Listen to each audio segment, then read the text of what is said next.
New Jersey Society for the Prevention of Cruelty to Animals is the subject of a scathing report, but will it bring meaningful change?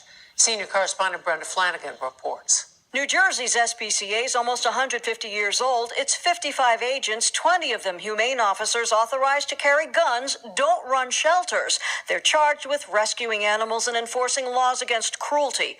But a follow-up report by the State Commission of Investigation calls the nonprofit a haven for wannabe cops that fails to consistently respond to serious allegations of animal cruelty.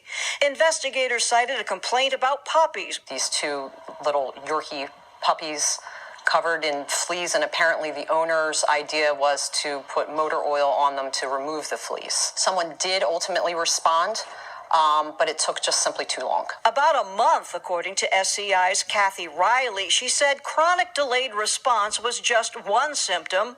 Is this a totally dysfunctional organization? That, based on our findings, yes. I mean, we found in their operationally, management, financially, and just in their law enforcement capacity, yes. SCI investigators found the SPCA lacked formal annual budgets to govern spending, had no mechanism to collect animal cruelty fines, its only revenue sources besides donations, and ran up exorbitant legal bills. There's no doubt that they certainly are involved in a lot of litigation.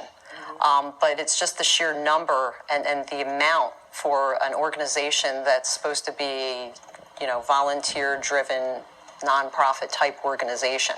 The SCI report followed up on its original investigation completed in the year 2000. A former assistant attorney general who investigated the agency more than a decade ago wasn't surprised. There's been no meaningful change in 17 years, and we still have a tragically flawed system that was set up in the 1800s, and animals are the ones that are suffering.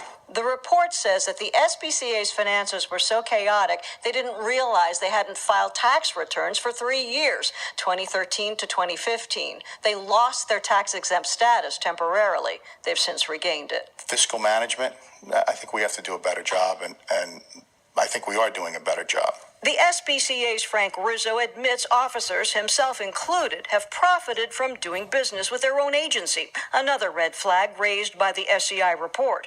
But he says the board rewrote its bylaws to be more transparent. He says the agency does get sued often. We are definitely running out of deficit, and that's legal fees. Budgeting is a difficult thing when you don't know what you're getting. Again, we have no money coming in from the state. Rizzo said agents always respond to complaints within 24 hours, 5,000 a year, but they don't always update the files. He disagreed with much of the SCI report. They spent absolutely no time in the field with any of our officers or agents, not 1 minute, going on cases and seeing how we investigate animal cruelty cases and how we process things. But New Jersey's Attorney General's office says it's very concerned about the SPCA's governance and has been independently investigating the agency and will soon install a monitor to provide broad oversight of the SPCA. But the SCI recommended removing SPCA enforcement officers entirely and assigning enforcement of animal cruelty laws to local police and prosecutors. I'm Brenda Flanagan, NJTV News. Now to the state of New Jersey business.